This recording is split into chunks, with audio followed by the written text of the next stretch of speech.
Okay, so you have to picture this. My friend Ben and I are in a coffee shop, deep in this debate, when he slides his laptop across the table and just says, "You have to see this." He was scrolling through the Stanford Encyclopedia of Philosophy, of all things, and he told me this changes the entire starting point for how we even talk about ethics. And what he found is what I want to walk you through. It all kicks off with one simple sentence. Now, this isn't just some translation quirk. At first, Ben was like, okay, so. But I had to explain, look, in the Akan language in Ghana, the word for morality and the word for character, they're the same thing. They are totally inseparable. So it's not just a different word. It's a completely different foundation for what ethics even is. And of course, Ben, being Ben, he immediately pushes back. He's like, hold on, Amara, isn't this just Aristotle? This is Virtue Ethics 101. Focus on character, be a good person, the end. Philosophers have been talking about this for thousands of years. What's actually new here? And you know what? It's a fair question. But the key isn't just the idea itself, it's how consistent it is. So I told him, look, and I pointed to the screen, it's not an isolated case. From Akan in Ghana to the Yoruba and Igbo in Nigeria, all the way down to the Shona in Zimbabwe, it is the same pattern. Their word for ethics is their word for character. This isn't just one philosopher's hot take, it's literally woven into the fabric of these major languages.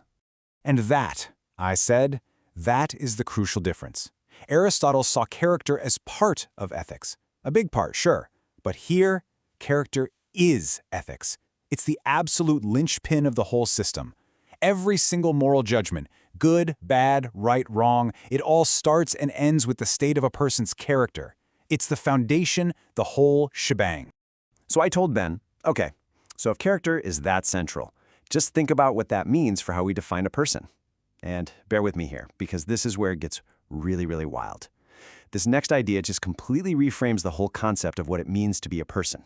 So I showed him this quote from the philosopher Ifeanyi Menkaure, and what he's basically saying is that personhood isn't something you're just born with. It's not a biological fact. It's a moral status, something you have to achieve through your actions and how you contribute to your community.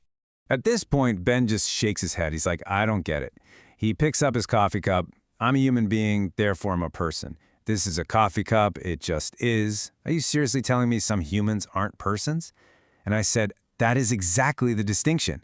Being a human being is a biological fact. It's descriptive. But becoming a person, that's a moral achievement. It's a normative term. It's a judgment on your moral standing. And he just let that question hang in the air, which is right, because it's a really profound one. This is the part that feels so counterintuitive to us, right? In a Western framework, we see human and person as basically synonyms. The idea that you could be one without being the other, that is a radical shift in thinking. And the answer is, yeah, you can. In the Akan or Yoruba languages, you could literally say of a persistently cruel, wicked, or selfish individual that they are not a person. Now, this is absolutely crucial. It's a judgment of their moral worthiness. It's about their failure to achieve the moral status of personhood. It does not mean they stop being biologically human, and it doesn't mean they lose their basic rights. It means they have failed, morally, at the task of becoming a person. So Ben, he's trying to find some familiar ground, and he shifts gears. He says, okay, I hear you. But if there's such a strong standard for what a person is, these rules have to come from somewhere. This has to be rooted in religion, right? It's got to be like the Ten Commandments, divine rules that set the standard. But that's another huge twist he wasn't expecting. The answer is just no. Traditional African religions, for the most part, aren't revealed religions like Christianity or Islam. There's no single prophet who gets a set of divine moral laws from on high. So the morality doesn't actually come from God or the gods. So if not from religion, then where does it come from? Well, it's humanistic. The whole foundation is a really practical concern for human flourishing.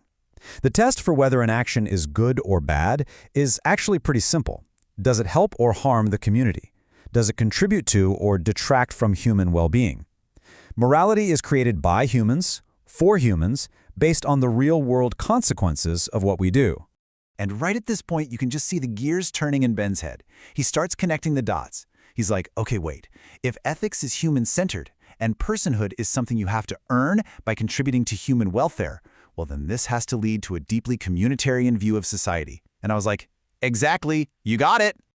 The whole starting point is captured perfectly in this Akan proverb.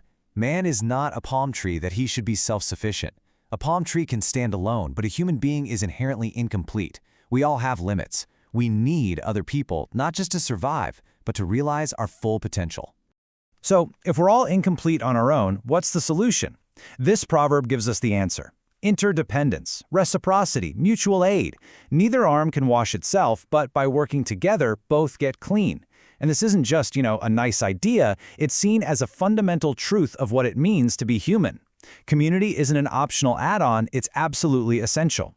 And that, I told Ben, that right there leads to what might be the biggest break from modern Western ethics. Because if we're all interdependent and we're required to contribute to the community just to become persons in the first place, then the whole focus shifts. It shifts dramatically from what we are owed to what we owe. It becomes an ethic of duty. And this is where Ben brought up a classic Western concept. He asked, okay, but what about supererogation?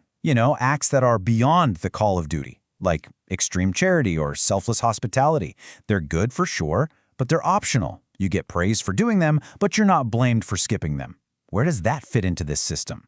And honestly, this was the climax of our whole conversation. I explained that in this kind of duty-focused framework, the whole idea of supererogation, going above and beyond, it just dissolves. It disappears. There's no extra credit in morality. An act that helps someone, like being hospitable, isn't optional or extraordinary. It's just your duty. It's part of the basic assignment of being a human trying to become a person. It's not special. It's just what's expected. Ben went quiet for a second. So I kind of summed it up. I said, look, it's really 3 huge shifts in thinking. 1, ethics isn't about rules, it's about character. 2, personhood isn't a given, it's a moral achievement. And 3, the whole system is built on our duties to others, not our rights from them. And he just stared out the coffee shop window for a long moment.